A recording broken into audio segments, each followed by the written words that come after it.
के दिलो दिमाग पर इस कदर छाप छोड़ा कि वो जीवन भर उभर नहीं सकी। अरे ओ देवरानी जी, और कितनी देर लगेगी चाय बनने में? बस लाई जेठानी जी। दिया जल्दी से अपनी चारों जेठानी के लिए चाय बनाकर अपनी जेठानियों को पीने को देती है। तभी कविता कुड़कुड़ाती हुई कहती है, आथू। क्या हुआ जेठानी जी, चाय अच्छी नहीं बनी क्या? अरे कैसी चीनी कम चाय बनाई है तुमने दिया, ऐसा लग रहा है उबले पानी की घूंट पी रहे हैं। दूध डालना भूल गई थी क्या? जेठानी जी मैंने तो रोज की तरह ही चाय बनाई है।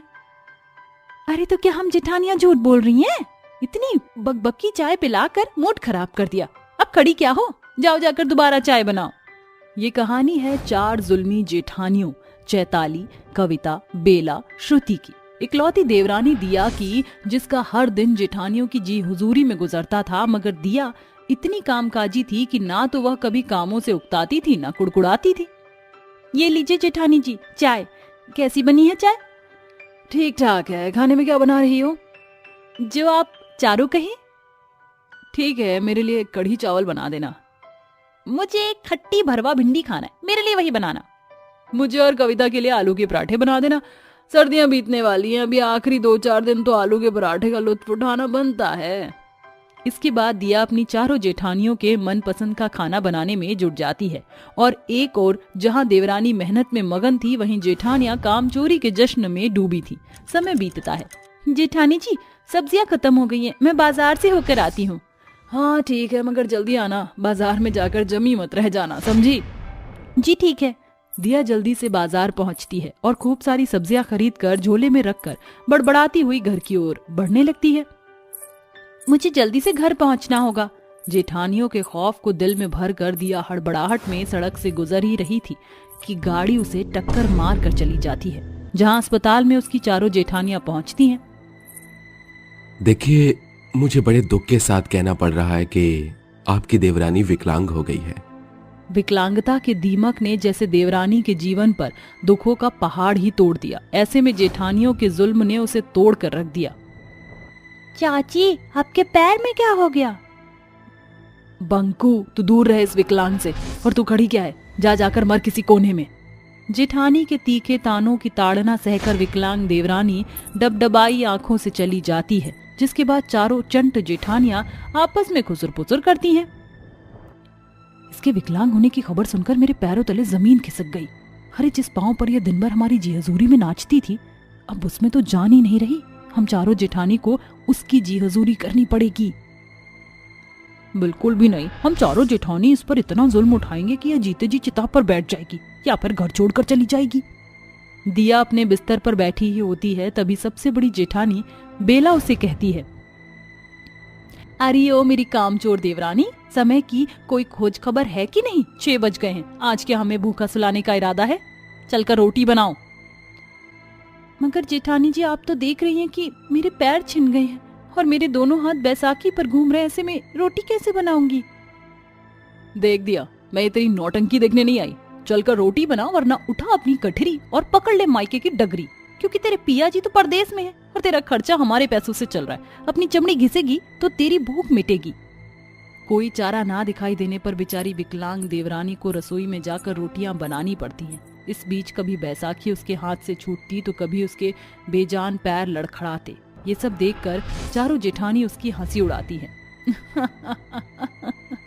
ओह माय गॉड, क्या बात है, हमारी देवरानी के दोनों पैर तो ताल के बिना ही थिरक रहे हैं। अचानक दिया की आंखों के सामने अंधेरा छाने लगता है और वह जमीन पर गिर जाती है। तभी बंकू दौड़ता हुआ आकर उसे उठाता है। चाची चाची क्या हुआ, आप ठीक तो हो? बंकू, तुझे मना किया था ना कि इस विकलांग से दूर रहे। पता नहीं कौन सी घुट्टी पिला दी इस डायन ने तुझे, जो रमता जोगी बन गया है मेरा बेटा तेरा।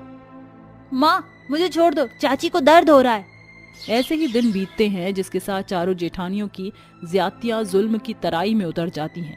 वो कभी उसकी बैसाखी छुपा देती तो कभी उसे बैसाखी समेत गिरा देती। फिर एक शाम, दिया, अरे ओ दिया, अरे ओ हमारी विकलांग देवरानी जिंदा है कि निपट गई? जी जेठानी जी। ये पैसे पकड़ और जाकर बाजार से कुछ साग सब्जी ले आ। ये सुनकर विकलांग दुखियारी देवरानी की आंखों के आगे सड़क पर हुए हादसे की छवि छिटक पड़ती है और वह थरथराती हुई कहती है, जेठानी जी, आप तो जानती हैं मेरी टखनों का बल चला गया, मेरी जिंदगी बैसाखी पर चल रही है। ऐसे में मेरे दोनों हाथ तो बैसाखी पर हैं।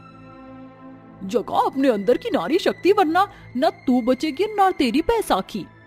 अपनी चारों जेठानियों को जुल्म ज्यादती की सीमा लांघता देखकर दिया खुद को लाचार महसूस करती हुई रोने लगती है। उसे यूं रोता देखकर बंकू भी बिलखे जा रहा था। आप चारों चाची के साथ अत्याचार कर रही हो। जब चाची के पैर ठीक थे तब वो आप चारों की हर छोटी बड़ी पसंद का ख्याल रखती, मगर आज जब उनके पैर विकलांग हो गए तो आप उन पर इस कदर जुल्म ढा रही हो। नन्हे बच्चे की बात सुनकर चारों जेठानी शर्म से लाल पीली हो जाती हैं और उनकी नजरें जमीन में गड़ जाती हैं। दिया, हमें माफ कर दो। जहां इस बुरी घड़ी में हमें तुम्हारा साथ और सहारा बनना चाहिए था, हम चारों ने तुम पर जुल्म ज्यादती का पहाड़ ढाया, मगर अब हम तुम्हारी बैसाखी बनेंगे। ये सुनकर विकलांग देवरानी उन्हें डबडबाई आंखों से देखने लगती है। उस दिन के बाद से चारों जेठानियां बड़े जतन से अपनी देवरानी के पैरों की खोई जान लौटाने में लग जाती हैं। दिया, जल्दी से अपने दोनों पैर आगे बढ़ाओ, मैं और कविता तुम्हारे पैरों की मालिश करेंगे। जेठानी जी, आप मुझसे उम्र और रिश्ते में बड़ी हैं, अपनी देवरानी के पैरों को हाथ लगाकर मुझे पाप का भागीदारी ना बनाइए। दिया, हमें अपने पैरों को ठीक करने के पुण्य बटोरने से मत रोको। ऐसा कहकर दोनों जेठानी विकलांग देवरानी के पैरों पर मालिश करने लगती हैं। तभी बेला खाने से भरी थाली लिए अंदर आती है। गर्मा गर्म खाना हाजिर है, चलो मेरी प्यारी देवरानी जी, जल्दी से पेट भरकर खाना खा लो, फिर दवाई खानी है। इस तरह सबसे बड़ी जेठानी बेला अपने हाथों से विकलांग देवरानी को खाना खिलाती है। ऐसे ही दिन ढलते जाते हैं। चारों जेठानी आस का दामन थामे हुए अपनी विकलांग देवरानी की सेवा बाड़ी करने के साथ भगवान का द्वार खटखटाती हैं और आखिरकार विकलांगता के दीमक ने दिया के पैरों को छोड़ दिया। दिया, तुम सोच भी नहीं सकती, तुम्हें तुम्हारे पैरों पर अडिग खड़ा देखकर हम चारों के मन से बड़ा बोझ उतर गया है, वरना हम खुद को कभी माफ नहीं कर पाते।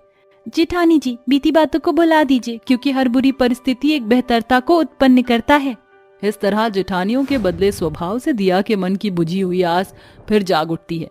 फलस्वरूप उसके पैरों की जान उसके सोए हुए भाग्य के साथ जाग उठती है। आज दिया और उसकी चारों जेठानी आपस में घुल मिलकर मेल मिलाप से रहती हैं।